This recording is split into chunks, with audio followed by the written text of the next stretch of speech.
தருமபுரி மாவட்டத்தின் முக்கிய பிரச்சனையாக தண்ணீர் பிரச்சனை, குடிதண்ணீர் பிரச்சனை மற்றும் விவசாயத்துக்கான தண்ணீர் பிரச்சனைக்காக என்னுடைய குரல் தொடர்ந்து ஒழித்து கொண்டுதான் இருக்கும். கண்டிப்பாக தண்ணீரை கொண்டு வந்து கொடுக்க வேண்டும், அதுதான் முக்கியமானது. குடிக்கிறதுக்கு தண்ணீர் என்பது நம்மளுடைய அடிப்படை உரிமை, அதை மறுக்கிறதுக்கு யாருக்குமே அதிகாரம் கிடையாது. ஒரு நாடுன்னா அந்த நாட்டுல எல்லா குடிமக்களுக்கும் குடிப்பதற்கு நல்ல தண்ணீர் கிடைக்க வேண்டும்.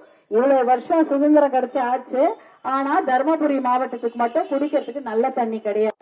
எல்லாம் கலப்பட தண்ணி தான். அந்த புளோரோசிஸ் கலந்த தண்ணி குடிச்சு குடிச்சு எல்லாரும் பல்லும் கருப்பா ஆயிடுச்சு. இதுக்கு ஏன் மத்த மாவட்டத்துல எல்லாம் அப்படி கிடையாது?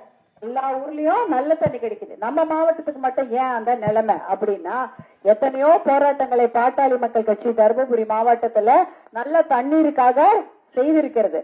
இந்த கடையடைப்பு போராட்டம் கடந்த வருடம் நடந்தது, எல்லாருமே ஆதரவு கொடுத்தாங்க.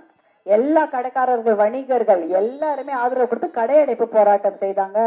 நம்ம பாட்டாளி மக்கள் கட்சி மூலமாக செய்தோம். அதே போல 10 லட்சம் கையெழுத்து, 10 லட்சம் பொதுமக்கள் கையெழுத்து போட்டு கொடுக்குறாங்க, தருமபுரி மாவட்டத்துக்கு தண்ணி வேணும். அந்த மாதிரி அவ்வளவு பொதுமக்களும் சேர்ந்து பாட்டாளி மக்கள் கட்சியோடு சேர்ந்து தண்ணீருக்காக போராட்டம் செய்தார்கள். இப்படி எத்தனையோ போராட்டம் செய்தோம். இந்த ஒரு தண்ணீர் திட்டம் என்பது பாதியிலே நிறுத்தப்பட்டிருக்குது.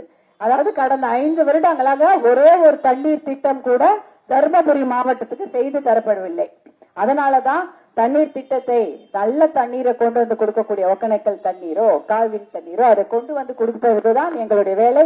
அதற்காக முழு மூச்சாக செயல்படுவோம். பாட்டாளி மக்கள் கட்சி வெற்றி வேட்பாளர் முனைவர் சௌமியா அன்புமணி அவர்களுக்கு வாக்களிப்பீர் மாம்பழ சின்னத்தில்.